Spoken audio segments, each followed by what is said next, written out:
in here. That is the Chinese APT.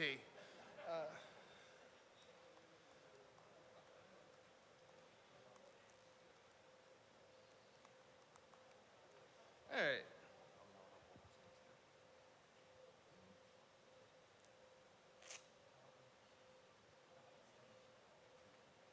There we go. So I was hoping y'all would play Signs, Signs Everywhere There's Signs, because I don't think anybody in this audience is old enough to actually recognize that song. But this is only for old people, which, James, to your point, you left off stage 4. To use your Jedi analogy, I am Obi-Wan Kenobi sitting in Tatooine, hanging out with Jawas and sand people. Just everybody leave me alone. So this presentation started as a Twitter thread, so Twitter can do things good sometimes. Feel free to follow me on there or don't, I don't care. We're going to talk a little bit about some of the signs that are ransomware. This is actually a ransomware threat hunting presentation, but I call it signs because it's a little less scary than saying threat hunting. I find when you start talking about threat hunting, you get half the audience is like, nah man, we ain't ready for that. But you really are, you just don't know it yet. So we're going to talk about some of that. Before we do that, let's talk a little bit about what ransomware looks like this year. And I know you all suck at raising your hands, but I'm going to try this again. How many people think there are more ransomware attacks this year than last year? All right. How many think there are fewer ransomware attacks this year than last year? All right. How many of y'all have no opinion? Yeah, okay, I figured most of you. So 1,900 ransomware attacks posted to extortion sites in 2022. That is actually up from the previous year to this point. However, I always have to emphasize this. The number of attacks posted to ransomware extortion sites is not a full picture of the number of ransomware attacks. Most ransomware attacks never make it to extortion sites. We've also seen this year 35 law enforcement action taken against ransomware groups, which was way more than in previous years. And this is just a trend of what's been happening in ransomware extortion sites. New this year, we have 170 new ransomware groups that we've identified. In all of last year, there were about 150. Now, I say new ransomware groups, that doesn't mean new ransomware variants. The problem is in the last year, we've seen Rebel code leaked, we've seen Conti code leaked, we've now seen Lockbit code leak, and I'm loving, for those of you that follow this kind of stuff, I'm loving the meltdown Lockbit is having, because fuck those guys. So what we're seeing is we're seeing a lot of groups that are saying the ransomware as a service, which has been driving ransomware for the last 2 years, a lot of people are starting to realize, oh yeah, if I join up with a ransomware as a service offering, I'm likely going to get nabbed by the police since they're in kind of everything. So more and more ransomware groups are kind of saying, you know what, I'm just going to stay small. Kind of like artisanal ransomware, except using stolen code from one of the big groups that was leaked. We're also seeing ransomware actors get more creative with their extortion. There's been a whole lot of that, what we call the kind of expanded extortion ecosystem. So, most of the time when we think about extortion right now, we think pay to get your files unlocked, or pay not to have your files posted to one of the extortion sites or the data leak sites. But we're actually seeing a big growth in this kind of industry where we see ransomware groups threatening to launch DDoS attacks, reaching out to victims, either clients or business partners, to let them know that they've been hit with ransomware, some personal attacks. We've seen them threatening to report to stock exchanges, specifically targeting the C-suite's endpoints and grabbing devices off of there, or grabbing sensitive files off there used in negotiation. Really, that's kind of, if there's a way to be a bastard about a ransomware attack, the ransomware actors have found a way to do that. We're definitely seeing much more of that and continue to. And my personal favorite is the fact that the ransomware actors themselves, they get all upset with you if you get upset with them. So like, for example, we've seen this in ransomware attacks against schools, which are really bad this year. What will happen is the school refuses to pay because schools don't have enough money to pay $100,000, $200,000, or $500,000 in ransom. And so they'll send the ransomware actor will send a note to the parent saying, your school refuses to pay and your kid's stuff is going to be exposed on the internet because your school refuses to pay. Well, no, the kid's stuff's going to be exposed on the internet because you're a bastard. Just accept that and stop trying to blame the school for doing the right thing and not paying you. Anyway, that's kind of where we are with ransomware. And now we're going to talk a little bit about threat hunting and how you as an organization can find the ransomware actor before they do bad things in your network. Threat hunting doesn't have to be scary. It can be. There's a lot. You can do really complicated and amazing things with threat hunting, but there's some simple basic things that a lot of orgs don't do. Again, what you said, covering the basics.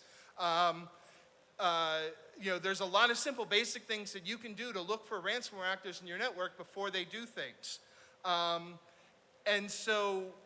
But most organizations don't do that, and we're going to help you get ahead of them. Before I do that, I want to talk really quickly about dwell time. If you Google, hey, how long is the average ransomware actor in your network, you'll come up with a number 43 days. That's wrong. Please don't believe that. You don't have 43 days to find the ransomware actor. Now, you also see, like, if you look at DFIR report, which I love, if you get a chance, sign up for DFIR report, get their regular reports. They do a great job of really sharing valuable information. They'll have headlines like ransomware initial access to deployment in 5 hours. It's usually more than 5 hours. You normally have a couple days to maybe a week between when the initial access broker gains that first access and when ransomware is finally deployed. So you do have some dwell time. You do have time to find the ransomware actor. You just don't have the 43 days. And also, and we'll talk about this more in a minute. I can't step away, I guess, huh? There's normally more than one party involved in a ransomware attack. You have the initial access broker and you have the ransomware actor. Just keep in mind that when you are talking about the stages. So let's talk about what a ransomware attack looks like. This is what most ransomware attacks look like. All right? You start with your initial access, and your initial access is normally carried out by a third party, not the actual ransomware actor. There are a number of ways that ransomware actors gain that initial access. You have phishing, credential stuffing, and reuse, and I can tell you that credential stuffing and reuse, for the most part, has overtaken phishing. There are a couple of groups that still heavily rely on phishing, but most groups that are using initial access brokers love credential stuffing and credential reuse because there's like 10 billion, and that's not an exaggerated number. There are literally 10 billion credentials available for sale or free on underground markets.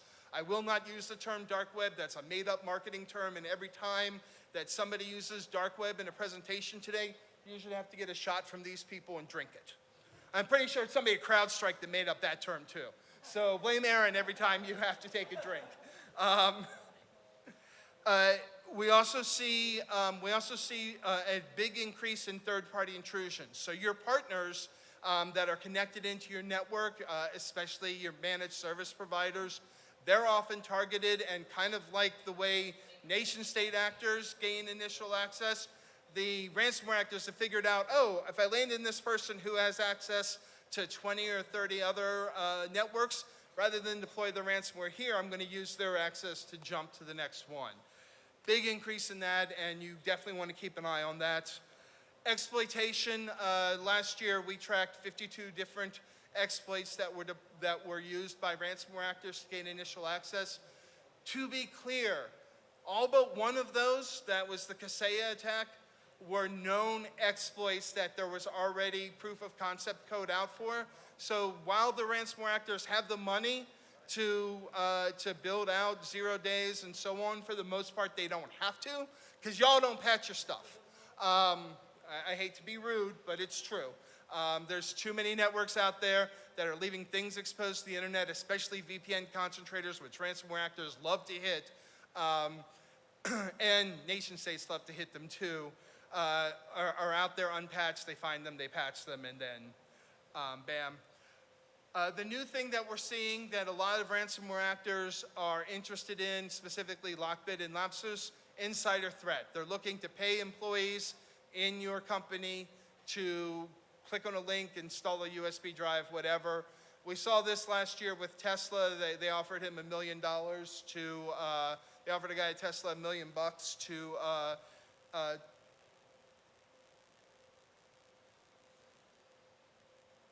okay. I guess y'all don't get to see this. Am I stepping on something, or is it my bad laptop? Okay, we're good. I'm sorry I made the joke about CrowdStrike. Please don't hack my presentation anymore. Anyway, and he called the FBI, but ask yourself, how many employees in your organization would, well, maybe not here call the FBI, but would call the equivalent of the FBI if they were offered $1 million to insert a thumb drive? The thing is, right now, they're not very good at this.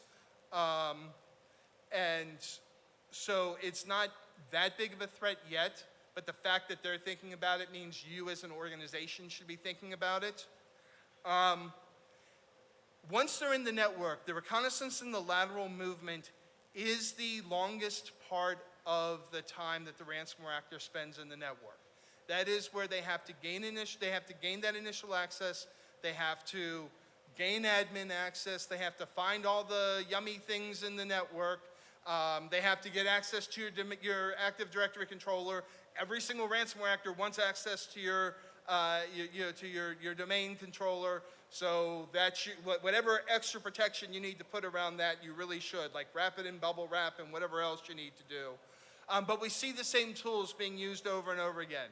Cobalt Strike, like the Chinese actors and the Russian actors and the Iranian actors, the nice people who deploy ransomware love themselves some Cobalt Strike. They also love Sliver. That's another similar tool to Cobalt Strike. There's a whole lot of living off the land as well. But then there are tools that they like to use inside the network. Ad Recon, Ad Find, Bloodhound, Mimikatz, Lulbins. We see these kind of tools being used over and over again. And they're looking for your domain controllers, your Windows servers, your ESXi servers, and your Linux servers.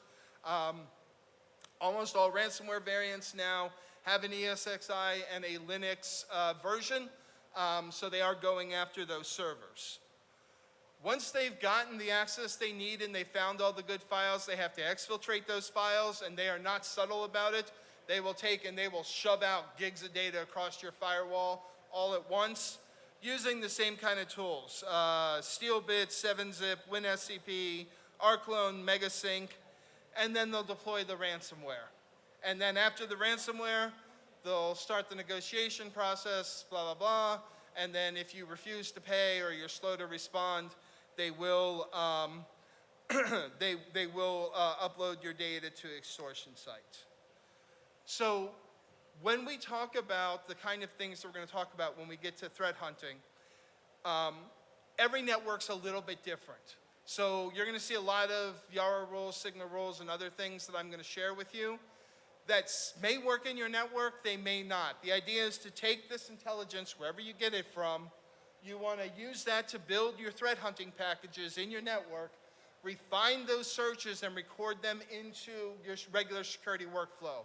So with few exceptions, most of the new intelligence that you get should not be a regular threat hunting pattern. It should go into your security workflow after you've refined it and then given feedback to the source to say, hey, again, to your point about sharing, you want to make this better.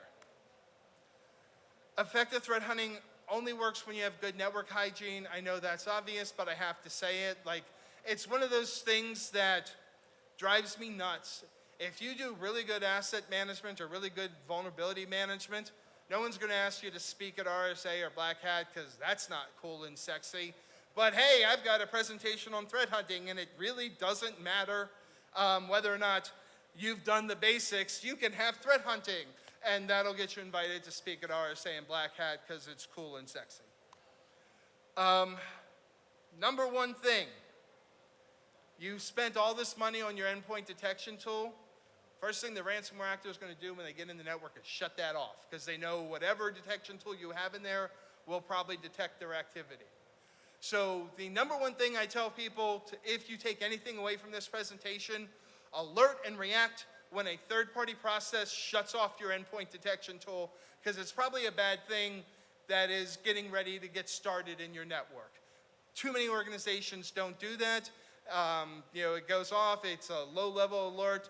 When you check it 3 weeks later, it's already too late. You've been hit with ransomware. So log when a third-party tool shuts off your endpoint detection. For initial access, QuackBot. QuackBot, for those ransomware groups that are deploying a loader, or the initial access brokers that are deploying a loader, QuackBot is a really great tool, is a tool that they often use. We see QuackBot associated with a lot of different ransomware groups and other malware as well. So this is a YARA rule for detecting QuackBot. So if you have some sort of EDR or EDX tool, you can plug this in and look for QuackBot alerts. SOC Ghoulish, same thing. So SOC Ghoulish is part of a lot of different phishing campaigns, and you'll see a lot of different variants of SOC Ghoulish. So having signature detection, looking for YARA roles. SOC Ghoulish is basically an obfuscated JavaScript, so there are ways to detect it, again, through EDR or through your mail program, your mail security system, if your mail security system allows the ingestion of YARA roles, which is always a good thing to find out. Every ransomware group, almost every ransomware group that I've seen, uses PowerShell. And you probably use PowerShell in your network too. So this is kind of the exception to the rule of the workflow. This is more of like a SANS type of threat hunting, or or if you've ever taken any of Chris Saunders' course, his course on threat hunting. So first thing I'm going to tell you is, if you're not logging PowerShell, you should be logging PowerShell. And I get it. You're already logging too much stuff, right? I don't know how old y'all are, but I remember when Splunk used to be the cool fun company that handed out all the fun t-shirts at conferences, and now it eats up like half of your security budget because you've got so many things that you want to log into it.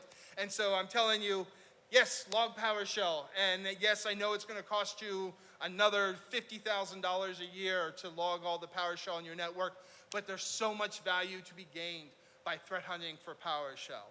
So just like anything else, there are certain things that the ransomware actors love to do with PowerShell. They love to disable admin accounts or create new admin accounts. So you want to look for those kind of activities in PowerShell. Look for new scripts, things that haven't been previously run. Your admins probably have, your IT team probably has a lot of PowerShell that they run in the network, but those scripts have been around for a long time. They run fairly regularly. So looking for new scripts is a great way to find PowerShell, and that's a real easy threat hunting search, because it's like, oh, hey, this script's never run before. Let's go check it out. So this is the kind of like training wheels threat hunting that you can do.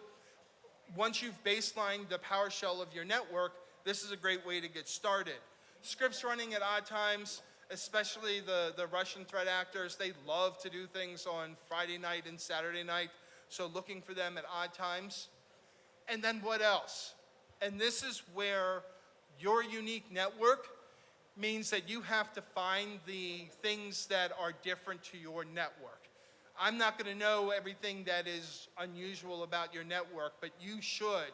once you've built that baseline, anything that stands out from that baseline is something you should be investigating. Sensitive commands, I'm not talking about porn, I'm talking about sensitive commands that are used in a lot of ransomware attacks. Ransomware actors love to use whoami, task list, sysinfo, ipconfig-all. There are a few other commands that the ransomware actors regularly run. So tracking these kind of commands could be, again, indicative of an early ransomware attack or an employee up to no good. Either way, you can catch them. If you don't have a way of logging these kind of commands being run, so if you don't have an EDR in your network, Things Canary offers a free canary that you can install into the registry of your endpoints. It's a great tool. You get an email notification, or you can have it sent to a website if you've got some sort of pager rotation. But I highly recommend checking that out. It's a great way to, again, early on in the ransomware attack, before the ransomware actor has a chance to do any damage, finding these commands being run can be really good. Hi, Allan. So, Sorry to disrupt your... But I'm smiling here, so you know what we're going to give you, right? Right, but by contract, I only do shots of 2,000 Chateau Margaux. Oh, we can get that for you later. But for now, you drink this one. Thank you. So, it's a tradition in NorthCon that we started today. So, go. Ladies and gentlemen.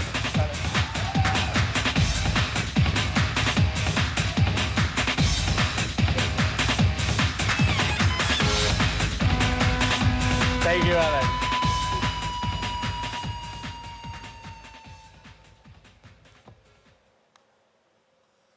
All right. Looking for GUIs. So, ransomware actors tend to be a bunch of Gen Zs that don't know how to use the command line because they suck. I'm only saying that because I'm drunk.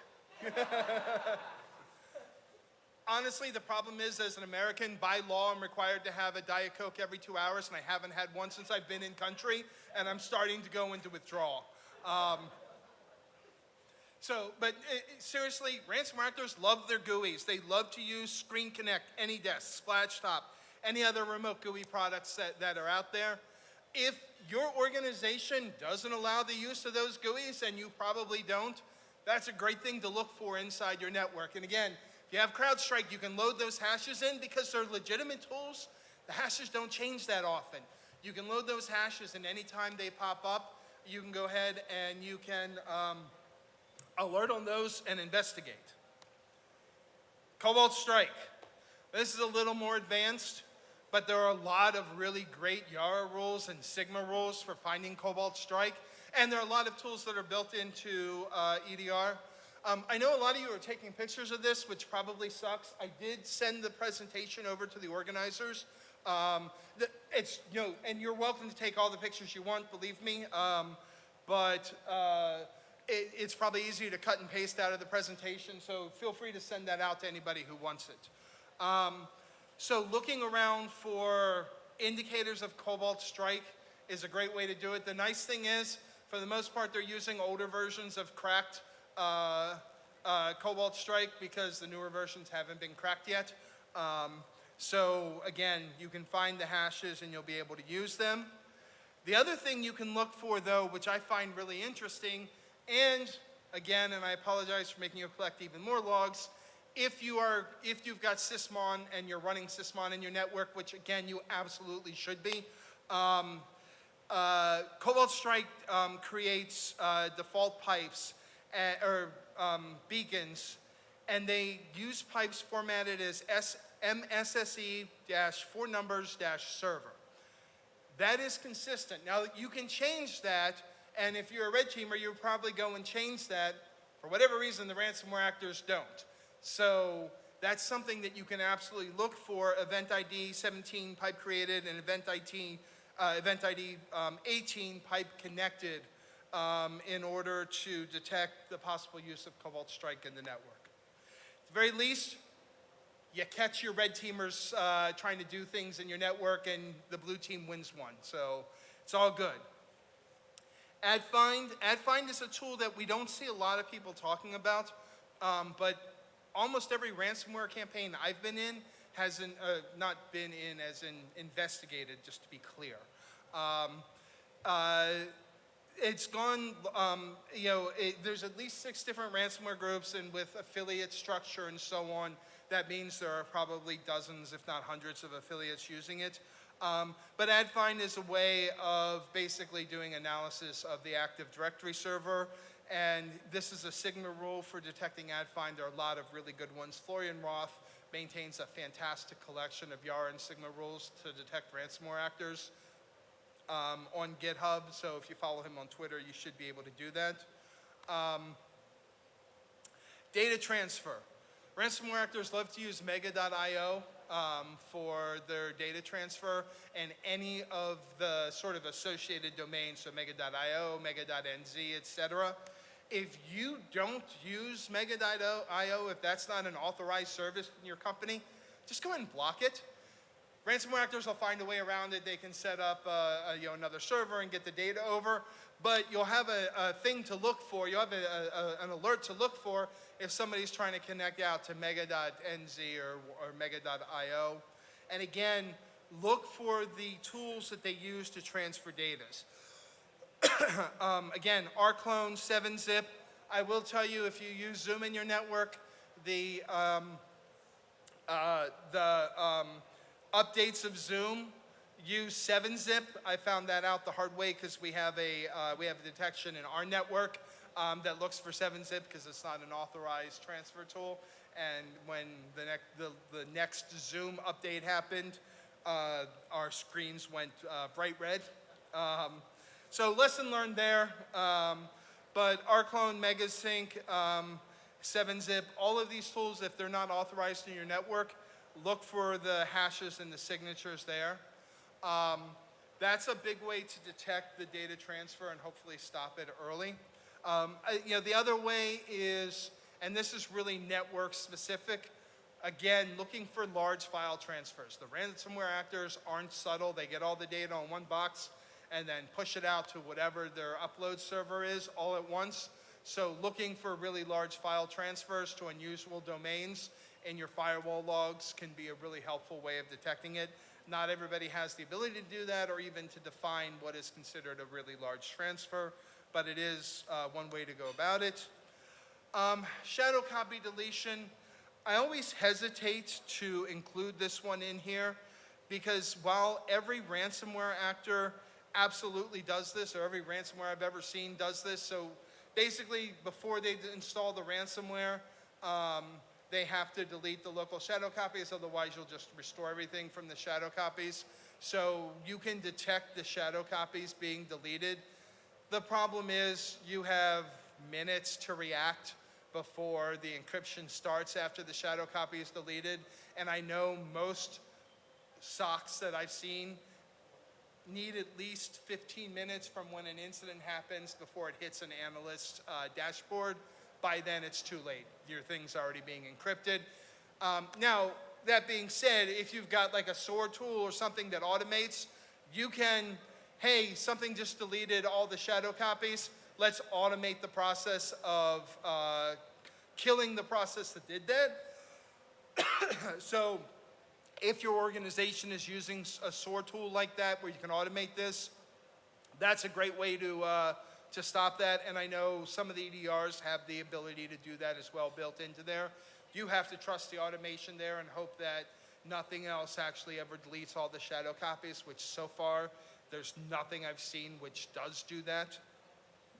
And I did it, and we're only 6 minutes behind schedule, so I haven't kept you too much from lunch. Hopefully this was helpful. I really appreciate everybody coming, and I really, really want to thank the organizers of RootCon for accepting my presentation and inviting me out here. This has been an amazing experience, and I love the fog. I feel like I'm in a Stephen King movie. I expect large flying insects to come out and eat us at some point today. But thank you all for coming, and I'll be around at lunch. If you have any questions, I'm happy to take them. Oh, wait, James, I need your help. I need to prove to my boss that I was here. So just take a picture of me up on stage. Y'all pretend like I'm talking and you're listening with rapt attention. All right, fantastic. Now I can keep my job for another year. Thank you all very much.